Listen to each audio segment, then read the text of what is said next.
Hello and welcome to this week's episode of Engineer Your Energy. I'm Caroline Milton, owner of Milton Coaching Collective, where we help individuals and organizations increase tolerance to stress, decrease incidents of burnout, and increase overall productivity and fulfillment.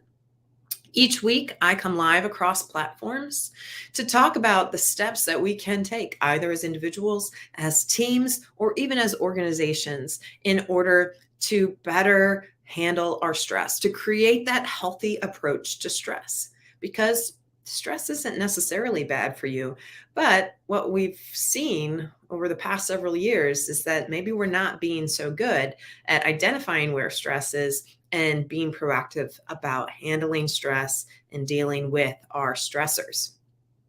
Today, I want to focus on the team environment and something that's very important when we're talking about building high performing teams.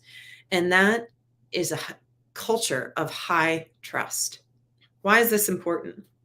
Well, people who work at high trust companies experience 74% less stress. The opposite is also true, but I want to really underline that statistic. 74% less stress.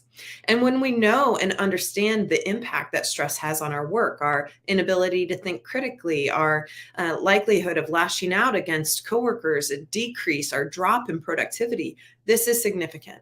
When we can look at a problem and identify that there's a chance that we can improve our relationship to stress within our workplace, why aren't we doing something about it? You see, a low trust work environment can be stressful for everyone involved. And yet, I have talked to countless people, I've talked to countless teams and seen, hey, this is a workplace where there is a lack of trust. So when we talk about trust, there are two key types of trust that are important to consider. The first is practical trust, and this is the one that we commonly think about. Practical trust in the workplace is showing up on time. It's getting work done.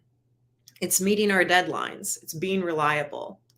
When you consistently do these things, you're seen as dependable, reliable, and you start to incorporate that level of practical trust. You're someone that the company can rely on to get work done and probably to get done pretty well. But there's a second type of trust that's important as well. And this is the type of trust that's often overlooked in the workplace. And that's our emotional trust. What does emotional trust look like? Emotional trust means feeling respected. It's offering generous listening. It's using your position to help network with and for other individuals in your workplace. It's building a bond. Now, if you're watching this video, perhaps you hear those things and they strike a chord with you. Maybe you're able to quickly think of someone that you've worked with who was really, really skilled in these areas of emotional trust. Or perhaps you're thinking about a work environment that you were in where you didn't feel respected, where others did not listen to you generously, where no one offered you an opportunity to build your network by making an introduction for you or bringing you into a meeting with a higher up, and where no one was attempting to forge a bond with you that established that trust. So that emotional trust is the key of what we need to focus on. Not that practical trust isn't important, but practical trust has been kind of ingrained in us as the way of working for centuries. Maybe not centuries, maybe just decades, but we have to focus on emotional trust as well. Successful leaders tend to have higher levels of emotional intelligence, and that's a good skill to begin developing in order to build this emotional trust.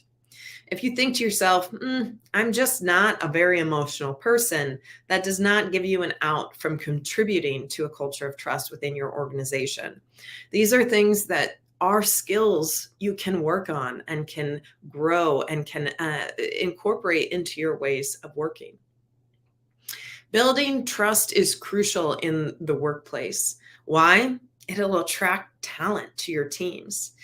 Today, millennials are 22 times more likely to work for a company with a high trust culture. So when we talk about attracting talent and retaining talent, it's important that we're considering how are we building trust within our teams. So let's talk about some strategies that you can use in order to build trust as an individual, as a leader within those teams. Value long-term relationships.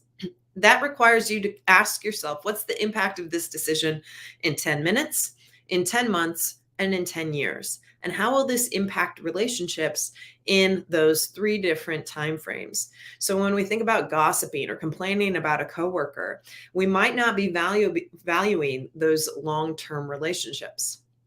Number 2 is to be honest. Always lead with honesty. Develop a reputation as someone who is honest in situations, even when honesty might be difficult or awkward. Don't give other people an opportunity to catch you in a lie, even if it's a small one. Honor your commitments. And if you're struggling to keep up with the things that you've committed to, be honest and ask for help. Ask for help in identifying resources so that those commitments can be seen through. Number 4, admit when you're wrong. Acknowledge when you make a mistake, when you have an incorrect approach to something.